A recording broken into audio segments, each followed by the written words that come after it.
Hello there, ladies and gentlemen, and welcome back to another Monday, which means it is time for another Nozz watches Vox Machina. Oh boy. So, in the last episode, Vox Machina managed to get away from the city where they still have a warrant for their arrest, despite the fact that, the guard captain was like, oh yeah, no, get the fuck out of here. Go solve the problem. um, fucking Scanlan, I guess, learned disguise self or alter self, one of the two, and yeah, they lost the fucking MacGuffin book. Oh geez, and now I guess we're in the end game, or at least for this arc, because yeah, they're in Whitestone. The vampires know they're there, and it's gonna go really not well for a lot of people, I imagine. Oh boy, I honestly I've been looking forward to this because don't me, that main town they were in initially, like as much as I like political like intrigue and stuff in Dungeons and Dragons, it's really not all that fun when you think about it because it's like a lot of it is like making up these long political conspiracies basically on the spot. So like if you think about them for like more than not at all, you're like, hey, wait a sec. Like that dragon pretending to be the military advisor. What the fuck was that about? It seems cool, but when you think about it, it's like, why was he doing that? What's that? Why do you have like sexy dragonborn commissions like on his wall? What the fuck? But hey, whatever. Let's get in here and let's see how Vox Machina fucks this up, shall we? In three, two, one, and go. And I mean Vox Machina the squad, not Vox Machina the show. Why is that just a fucking map of Bremen? What the fuck? Oh, not Bremen, Bryn Shander. What the fuck? It just looks like you took like the map of Bryn Shander and put a tree in the middle of it. Ah, she's a Tau. I see.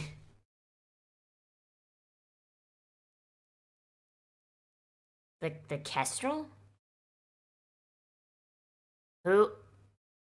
Who? I feel like me.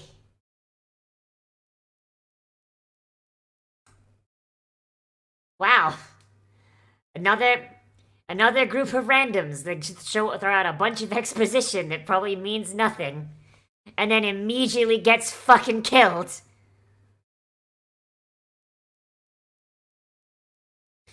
See, that motherfucker went out like a real dwarf. Like this motherfucker going out like an actual fucking dwarf.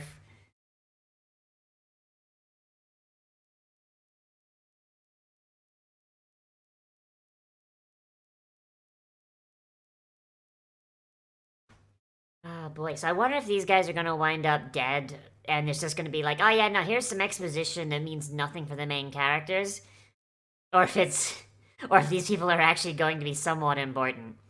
So I will say that's definitely a weakness so far, in that. So the fun thing about D&D, right, and it's something that you can actually translate to an animated show really, really well,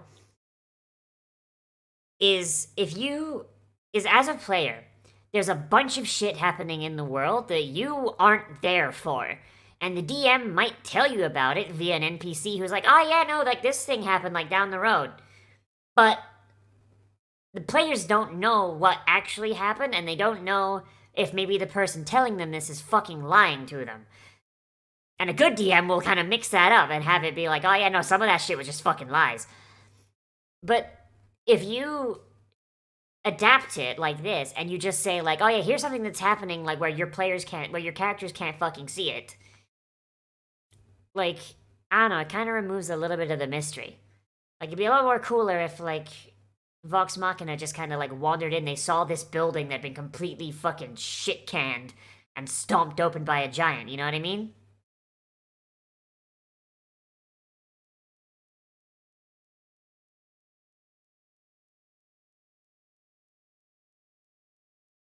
Like,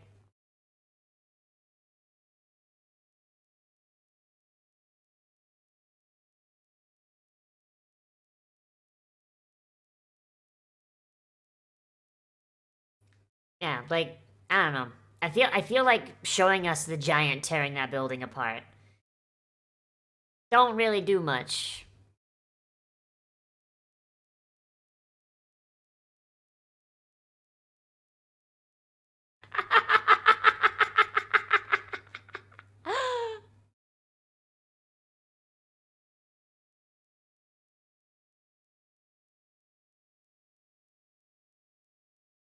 I mean, it would make sense. I mean, resistance is still supports the Rolos using their family crest. That makes sense.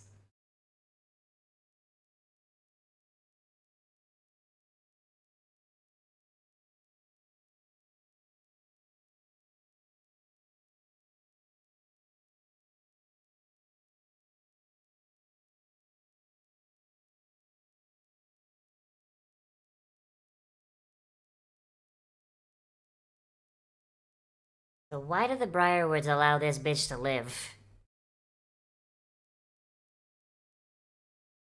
Ah, that's why. Because all right, coded messages. Got it.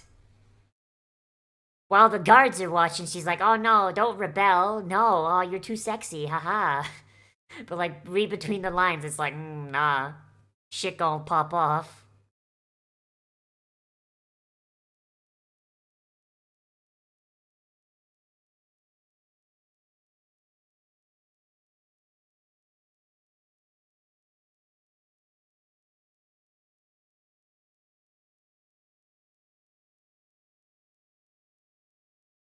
For now.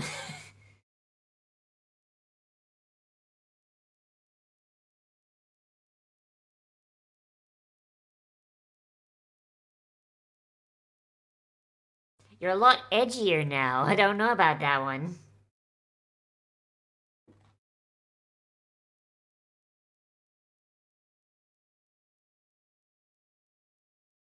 So after they pop off the Briarwoods, does Percy leave or something? Because like someone's gotta lead the fucking town after the Briarwoods get taken out, my dude. Holy shit.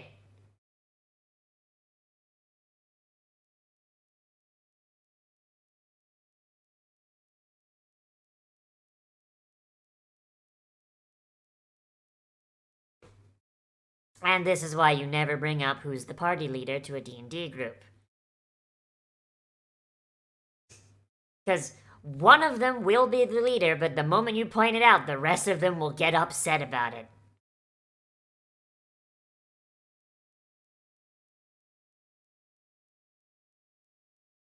Why would you whistle when the giant's that fucking close? Holy shit.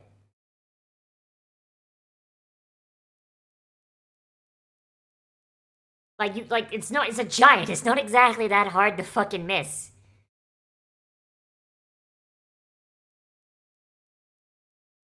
Okay, so you'd be able to see the light spilling out through that hole in the middle of the barrels, my gamer. Holy shit.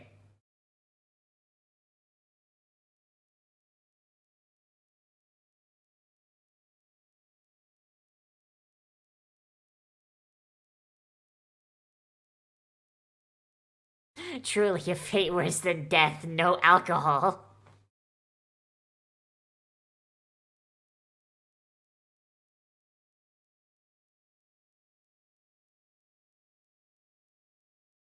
I mean, she's an old woman. She'll get fucking taken out back and shot the moment they feel like she's gonna foment resistance.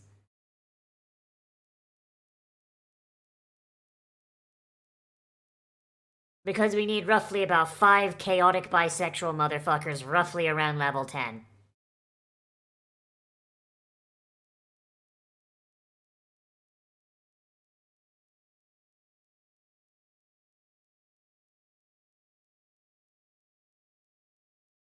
Ah, love interest, got it.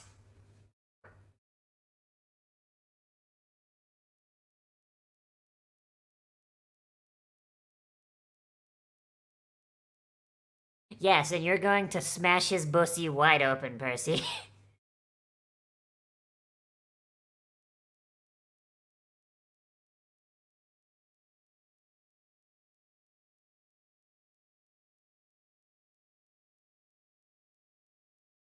Alright, well, I guess we know how Percy can stay with the party then, huh? Just marry the love interest. Have that boy rule as fucking regent while Percy's out doing adventuring shit. Sorry, gamer. Percy's doing a dex build.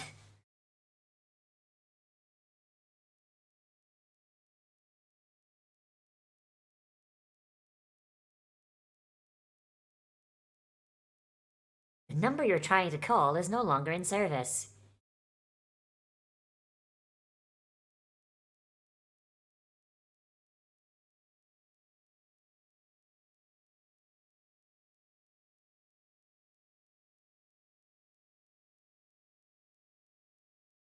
Maybe she should look into...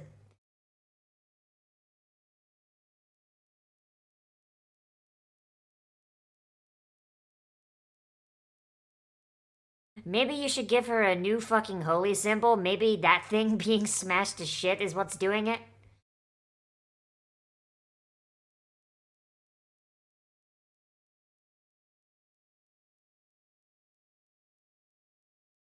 Good old-fashioned cleric or paladin losing access to their god because of self-actualization.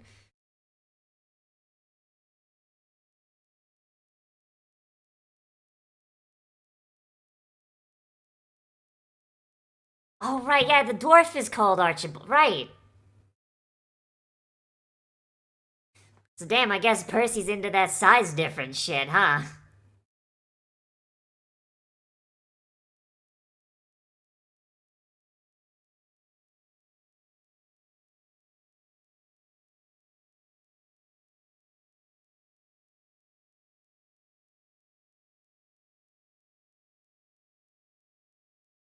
This big blue boy.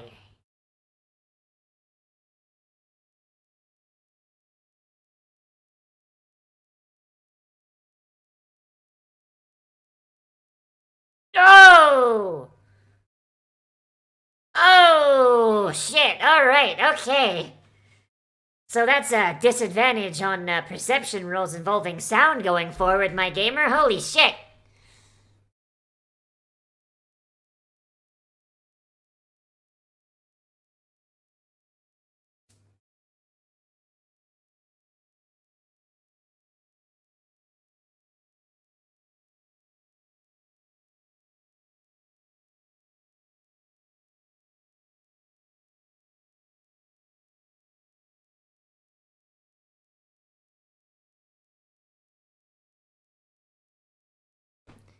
See, the worst part is that's... The worst part is that one's the most realistic plan for a fucking D&D party. Holy shit.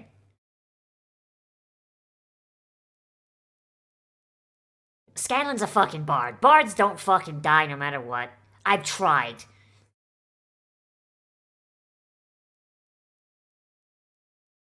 Also, I like how the paper map they've got looks exactly like a fucking D&D map.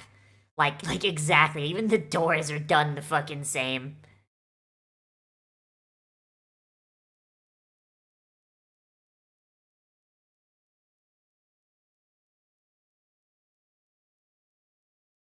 The best part is he's not even fucking lying. Holy shit.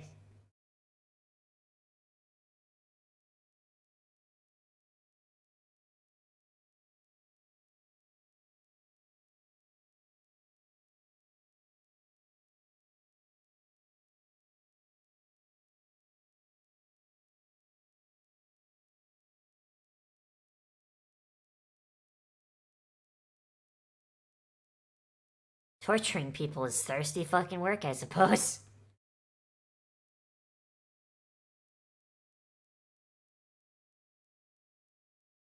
Okay, if you've got a bead on him with a fucking sniper rifle, then why didn't you take the shot, my gamer? Holy fuck. You had the fucking shot. Why did you not take it? Holy shit. It'd be a sneak attack with it'd be so you'd have advantage on it, which means you're a very good chance of getting a crit.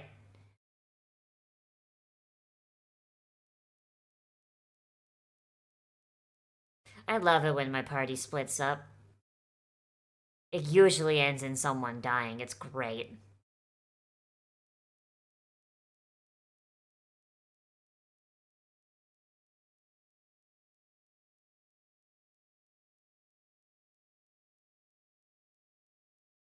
The backdoor team. Is that where that comes from?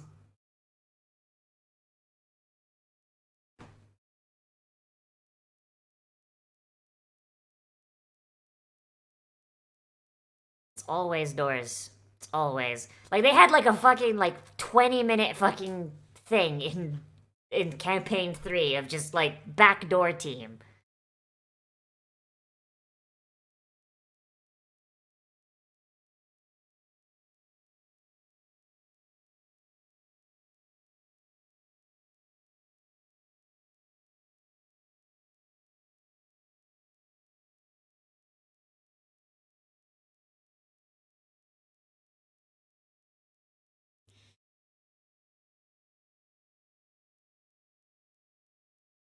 I how do you have this much trouble with doors?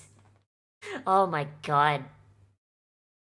For my campaigns, it usually tends to be windows, actually, that are the problem.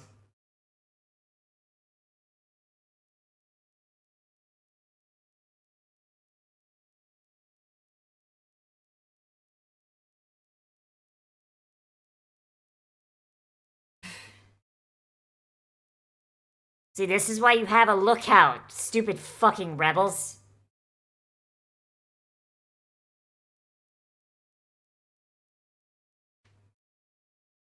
Yeah, Bixby's hand doesn't work like that, Scanlan, Jesus.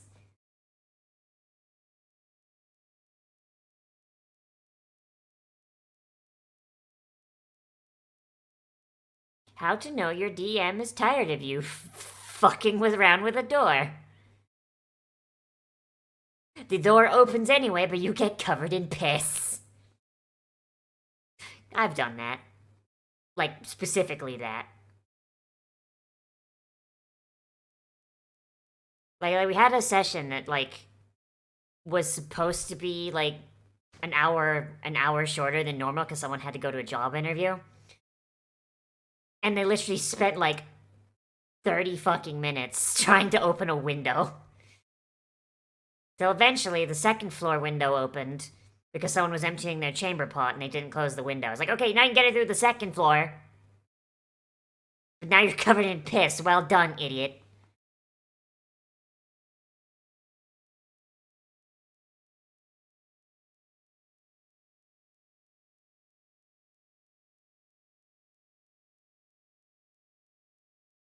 Now, see, that's not a door. It's like, that's a cell. It's different.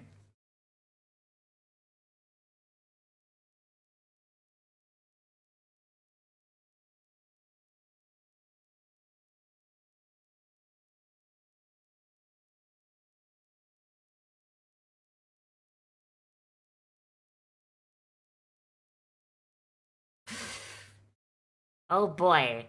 Fat man with a hammer. How original. What is it about fat people in D&D that, like, usually lends them to having you have hammers?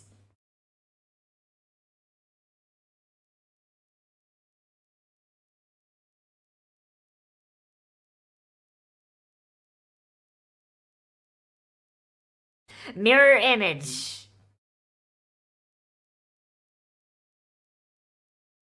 Never leave home without it. Like, actually, like, if you have the ability to get mirror image, take mirror image. Unironically, my favorite fucking spell. Ah! He's got that legendary action. I see. The one where you just switch places with a teammate and have them get fucking stabbed to death. Really great for a boss that's got minions.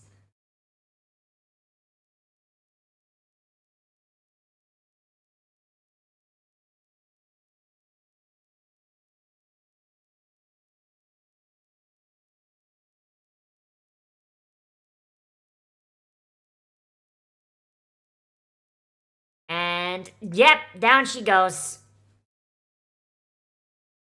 I was, I kind of saw that one coming actually. Oh, that was the most visceral fucking head stoving in I think I've ever fucking seen. Holy shit. That's poison, idiots!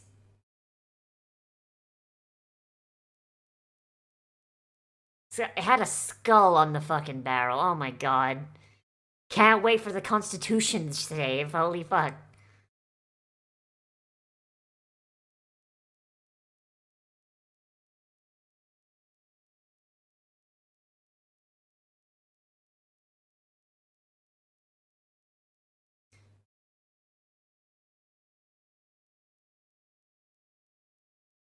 Oh, don't tell me they came all this way and got so many fucking people killed for him just kill himself.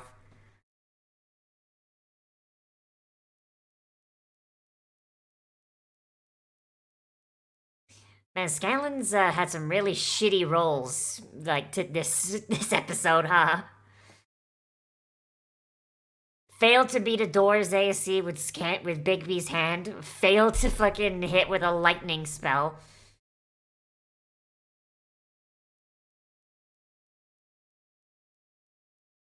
So, so does Gunslinger have like an ability or something where they can call a shot or something?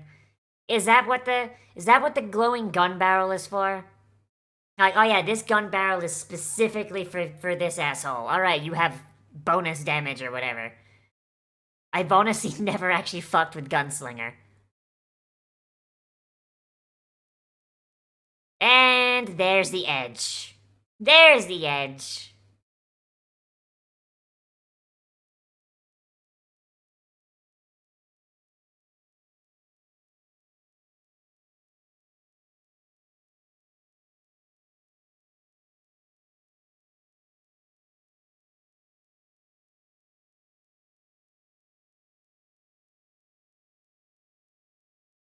How to make an irredeemable character that players don't feel bad about killing.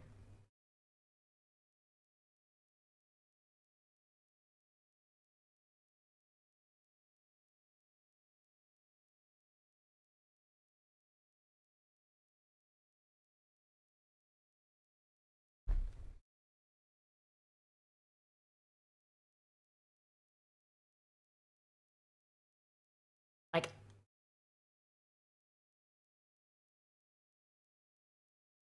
oh, that's some warlock shit. Let's go.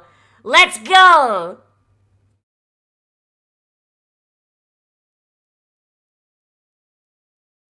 Let's fucking go. Holy shit. Like, that's some actual fucking warlock shit. I'm so fucking down.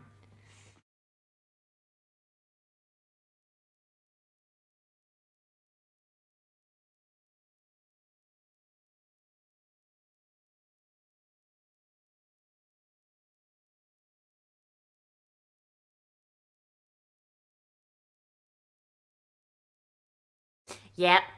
Fucking knew it. Fucking knew it. Someone getting an arrow to the back is not actually a fucking death. In D&D or in fucking, like, media.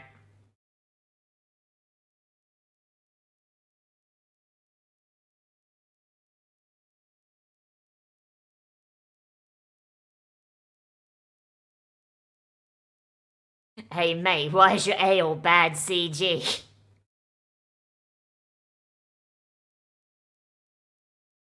One thing I can say about like the fucking like them using Daddy Bezos's money for this is there's very little usage of CG, and what little CG they do use is unironically actually pretty decent.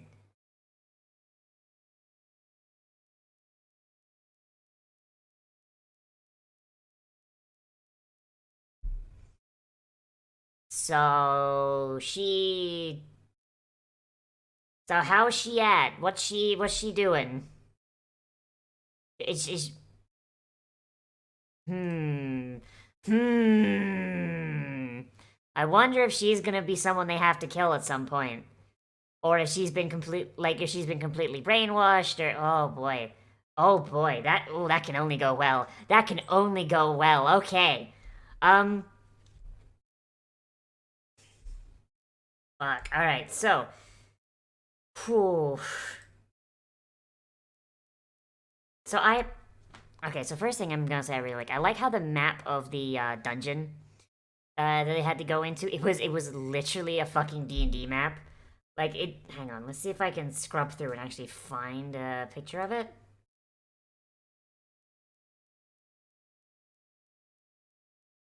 Or not like a picture of it, but like a full. Yeah. So like, it looks like a fucking D&D map that you could just make in fucking uh, what's the word? Fucking dungeon draft. Like which is a good thing by the way, because that's what most D&D maps like fucking style themselves after, or maybe dungeon draft styles himself off of that, but it's whatever. But like, the doors are exactly the same, the stairs are done exactly the same, fucking like the railroad tracks are done like on a grid like the exact same way. Like it is like the fucking, oh god, it's great. Like I look at that and I'm like, I know that. I look at those like fucking for way more hours than I probably fucking should. Um, that's, oh god, I love that. I love that a lot. Um, God, I know I've said this before, but this show like really excels as just being like, oh yeah, what if we just converted a fucking Dungeons and Dragons campaign into a fucking show? Like, and I know I've said that about some other anime before, like Goblin Slayer and fucking like Say Hi to No Paladin, but this one is like, I mean, for first off, we know it is because we know what it's the first campaign that Critical Role ever did. But it's like it doesn't feel like, oh yeah, no, we just took a story that got made during a campaign and turned it into a show. It's like, no, we literally we took the fucking campaign. Like like the way everyone acts, it's not kind of like turned into like a more heroic or more, I guess, narrative thing than like you would expect a D&D campaign to be. Like the way people talk is wondrously fucking anachronistic, which is something that D&D players do a lot. Um, it is just great. I fucking love it. Um, Story wise, I honestly think that this is like honestly really well told. Like it's a story that I would not mind playing as a D&D player, and it's something that I definitely don't mind watching as a fucking viewer. Um, like the Briarwoods, unlike the dragon guy, which like seemed like it was just kind of like, oh yeah, no, he's just doing his thing because he's a dragon and he's evil. Like the Briarwoods, like they feel like they actually kind of have an idea what's going on. Like they went to that original town, his name I fucking forget, for something completely unfucking related to Vox Machina. Vox Machina got, basically caught them, and then they figured out Percy was still alive, and they did all this, and they're like, oh shit, this is a problem. And so like it's not them making like an overly elaborate fucking plot against the players. Instead, it's the players found out they exist. They have a pre-existing reason to want them dead, and now they're like reactive. Now they're reactively trying to fucking put a stop to them because they know that Percy's not gonna fucking give up. Like it feels like a really good fucking plotline. Is a plotline where the villains have already won and they didn't expect there to be more complications. So now they're just kind of like being reactive. And that's honestly a really nice fucking plotline. It's a really nice take, and I like that quite a bit. Um, the thing with Pike, I'm not a giant fan of, but because it feels tacked on. And honestly, it probably is tacked on because apparently Pike's player wasn't able to be there for like this entire fucking arc, when they were actually playing it, so they just kind of had to vanish her away. Um, so yeah, like that's the issue of like adapting something where people scheduling can cause like of someone to just not be there for a session. So I mean, I'm not too upset about it. Character wise, like everyone is like no character really feels um throwaway, really. Like even the woman who fucking just got her fucking head stoved in, like she felt like she existed and she had a presence. And then when she got fucking her head stoved in, despite despite the fact I kind of saw it coming, it still hit, and it hit really well. And I'm a big fan. Um, the twist with the sister being alive, saw it coming, but it's still something that's actually fairly interesting, and it adds another wrinkle to this. Blah, blah, blah, blah, blah.